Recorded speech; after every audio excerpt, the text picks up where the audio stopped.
ጤና ይስጥልን የተወደዳችሁ የዞላኑስ ቤተሰቦች እንደምን ቆያችሁ? ከዞላኑስ ዕለታዊ መረጃዎችን ይዤ ቀርብ ያለው አብራችሁን ቆዩ። በየጊዜው የሚወጡ አዳዲስ መረጃዎች እንዲደርሷችሁ ቻናሉን ሰብስክራይብ በማድረግ ቤተሰብ ይሁኑ እያልን ወደ መረጃዎቹ እናልፋለን። አብራችሁን ቆዩ።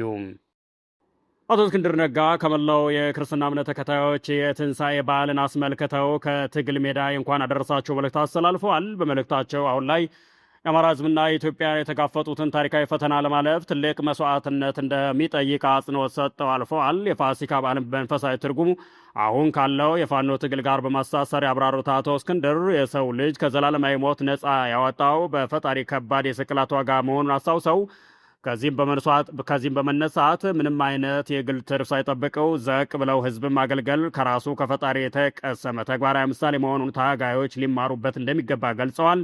አያይዘውም አዎን እንደ አማራም እንደ ኢትዮጵያም ተጋፍጠነው ከምንገኘው ከባድ ታሪካዊ ፈተና ነፃ የምንወጣው ከባድ የስቅላትና የመስዋዕትነት ዋጋ ተከፍሎበት ነው ሲሉም የትግሉን ክብደት አስረድተዋል።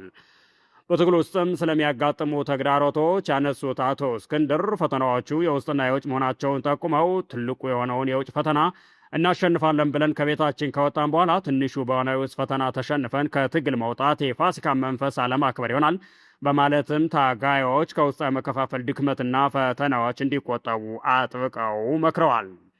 የክርስትና ጽናትና መስዋዕትነት ለእያንዳንዱ ሀቀኛ ፋኖ የነፍሱ ማኅተም መሆን እንዳለበት አሳስበው መላው የክርስትና እምነት ተከታዮች በዓሉን በሰላም በደስታ እንዲያሳልፉ ተመኝተዋል። መልእክታቸውን በትግል ላይ ላሉ ፋኖች፣ ለሰማዕታት፣ ለአማራ ሕዝብ፣ ለኢትዮጵያ ሕዝብና ለእግዚአብሔር ክብር መስጠት አጠናቀዋል። በሌላ ዜና በቦሌ ክፍለ ከተማ በአንድ በሬ ምክንያት በደረሰ ድንገተኛ አደጋ የሰው ሕይወት አልፏል።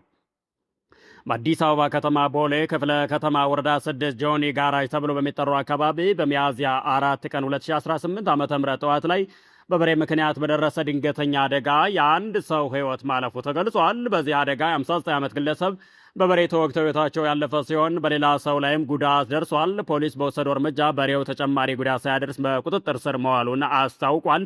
የአዲስ አበባ ፖሊስ ጠቅላይ መምሪያ በደረሰው አደጋ የተሰማውን ጥልቅ ሐዘን ገልጾ መሰል አደጋዎች እንዳያጋጥሙ የቤት እንስሳትን በሚይዙበት ወቅት ሆነም በሌሎች አጋጣሚዎች ህብረተሰቡን ተገቢ ጥንቃቄ እንዲያደርጉ አሳስቧል።